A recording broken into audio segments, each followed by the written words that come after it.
When spawning into any match of Call of Duty Zombies, you obviously aren't going to be left without a weapon to fight against a horde with, well, in most cases. The weapon you spawn with, however, typically is never the strongest in the game. In fact, it's probably one of the worst weapons in the game. It's a simple means to get from point A to point B in terms of your weapon progression. However, sometimes that isn't always the case. Whether it's a pistol you're forced to start with, or an assault rifle you chose in your loadout, I'm going to be covering the history of starting weapons in Call of Duty Zombies today, both Treyarch, non-Treyarch, and the oddities no one really gives a shit about. Starting from World of War, you'll no doubt be familiar with the Colt 1911. This little handgun is certainly not much to look at. It's a dinky little starting pistol you'll probably throw away the moment a more desirable wall weapon or mystery box gun shows itself to you. However, it does have some redeeming qualities, especially if you're playing on Derice. If you manage to hang on to this thing long enough and gather the points to pack-a-punch it, it becomes an explosive type weapon, which was pretty cool for the time. However, unlike its later counterparts, you just have the one pistol, and with no PhD and Cold War's janky-ass splash detection system, this weapon would honestly just kill you more than it would any zombies. Then, if we look in Black Ops 1, we are now greeted with the M1911, functioning nearly identically but with a new model and a set of animations and that incredible firing sound.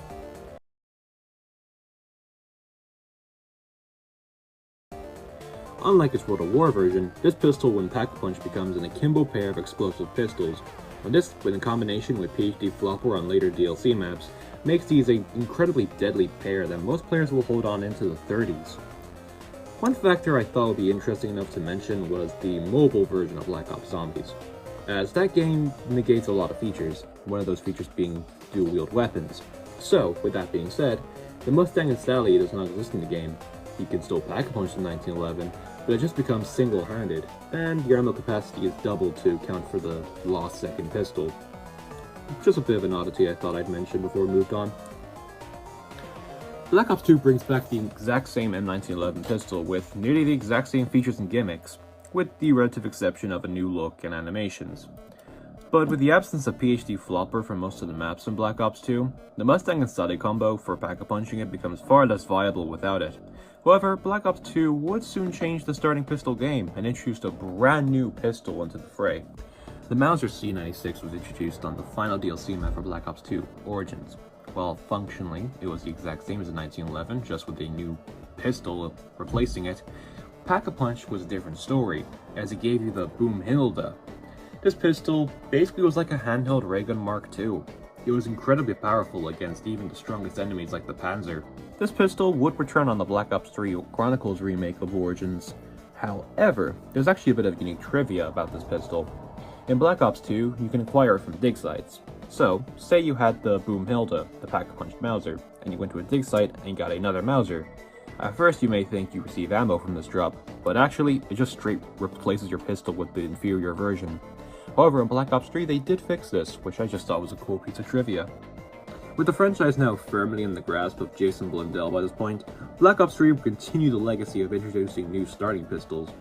But, we're not going to get ahead of ourselves, as there is something I've forgotten to mention so far, and that is, unfortunately, Advanced Warfare. On all 4 maps in Advanced Warfare, you'd spawn with the Atlas 45. To say this pistol is unremarkable is an understatement. It is the most basic starting pistol I've ever seen, and even upgrading it won't save it, as it has no special factor to make it worth upgrading. Not to mention, in Advanced Warfare, you need to upgrade this sucker 25 times to get it to its fullest potential, and to be completely honest with you guys, I'm just not going to waste my time doing that. Now we're getting into my favorite starting pistol on this list, and it's the Bloodhound from Shadows of Evil. Only having ever made an appearance on this map, this snub-nosed revolver fits the Chicago noir aesthetic perfectly. However, this pistol is not just a simple reskin of the 1911 or MR6 platform. It has a higher base damage when not pack-a-punch and can be viable into the later rounds for killing zombies. Although when pack-a-punching it, it just becomes your traditional explosive akimbo pair, and you don't have PhD to hide behind, so I wouldn't really bother using this. Looking into the other maps of Black Ops 3, we're given the MR6, and this is just incredibly boring. It is just a 1911, just under a different name and face, obviously. It has the same ammo, does the exact same things when pack-a-punched. It really is just there as a placeholder. However, Black Ops 3 does have a neat little bonus weapon for those who complete all the game's Easter eggs, as upon completion, you'll receive an RK5 with your spawn. I thought it'd just be worth mentioning. Furthermore, in the Black Ops 3 Chronicles maps, most of those maps did have the 1911, which it functions the exact same as the MR6, so not really much to say about it there. Shifting focus into the non-Treyarch side of things again, we're looking at Infinite Warfare.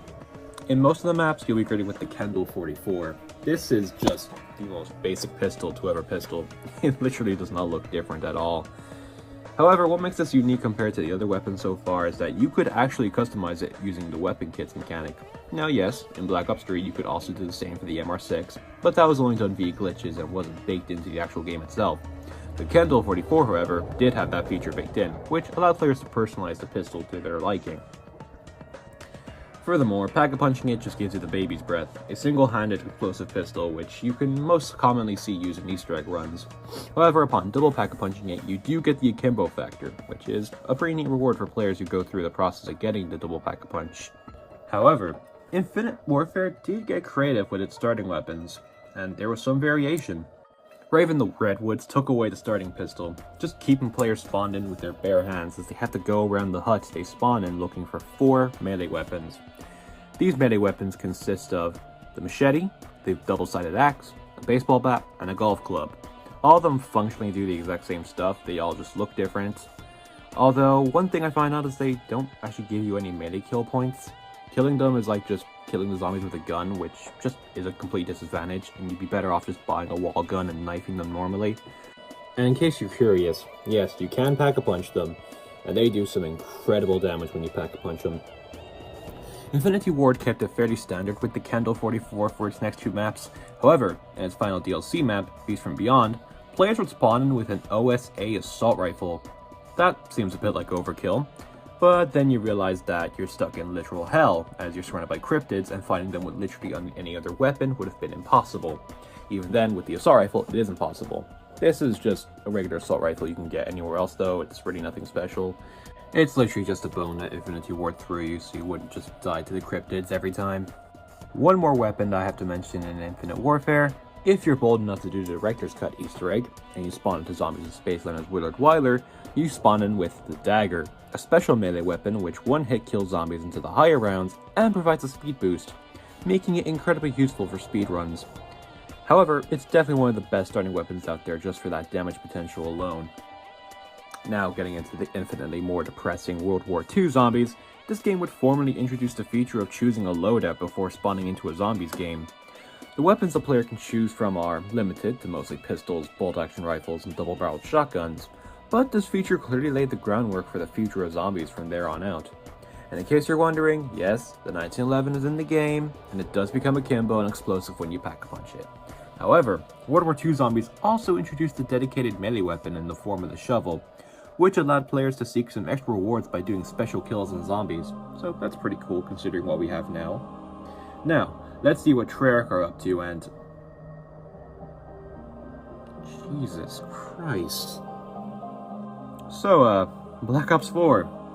It seems to have really liked the World War II Zombies loadout feature, and they just kind of took it and ran with it. But in terms of weapons, you have a damn good variety of guns to spawn into a match with. You've got the Welling. This is a pistol clearly just based on the Webley revolver. It acts like the 1911 of this game, with an 8-round magazine, and explosive akimbo ability when pack-punched. However, this ability is pathetically weak, and not even remotely worth considering in your loadout. The more commonly used pistols you'll see content creators use is the Strife. This pistol is used most often due to its bayonet attachment, which allows you to one-kill zombies until round 4, which is just amazing for early game setups. The other weapons are basic wall weapons such as the RK7, the Mach 12 shotgun, the XX Model 7 lever-action rifle, which is similarly weak as hell, and then the SOG 9mm, which is a pretty cool SMG capable of being dual-wield, but more often than not, you'll see any Black Ops 4 player using the Strife pistol with its bayonet. When pack-a-punched, it becomes fully automatic with a 30-round magazine, which kinda just turns it into this handheld assault rifle. Now getting into Cold War Zombies, this is when the starting weapon system has remained kind of just the exact same to this day. Cold War had the bold introduction of being able to equip any gun you wanted, so long as it was available. This included assault rifles, SMGs, tactical rifles, snipers, launchers, special weapons, pistols, and even melee weapons. At first, this seemed like a very bold decision. However, this coincided nicely with the weapon rarity system that was introduced in Cold War. These weapons wouldn't be initially as overpowered as people thought, as your average player would spawn in with the most basic tier weapon. However, these weapons can be upgraded to higher rarities than Pack-a-Punch, which makes it pretty simple to just use the one gun for the entire game, which made spinning the box or wall weapons kinda redundant. Soon, weapons like the Gallo S12 and the Hauer pump shotgun dominated the starting weapon scene. Finally, with the Cold War Super Easter egg, upon completion, your starting weapon would be able to have a purple rarities upon spawning in, which just made your starting weapon incredibly powerful early into a match, even without Pack-a-Punch. Call of Duty Vanguard would go on to use the same loadout mechanic for its own starting weapons. However, with no rarity system, it kinda just made the balance of this game throw off. Modern Warfare Zombies really changed the loadout system to a state more similar to Modern Warfare 2's DMZ mode. Players could choose any weapon they wanted, but if they failed to extract with said weapon successfully, they lose the ability to spawn in with it for a set period of time. It's a pretty odd system, and to be honest, calling it zombie specific is just disingenuous. You can choose any of the base weapons from Modern Warfare 2 and Modern Warfare 3 to spawn in with. However, if you manage to get your hand on a Wonder Weapon case, you can actually equip that as soon as you spawn into a game, which kinda counts as spawning in with a Wonder Weapon, so I just thought that might be worth mentioning. This now leads us to modern day with Black Ops 6 and Black Ops 7, respectively. These two games use the exact same system as Cold War in regards to spawning in with whatever gun you want, and your weapon will spawn in with the most basic tier. And you can obviously upgrade it from there using salvage or ether tools.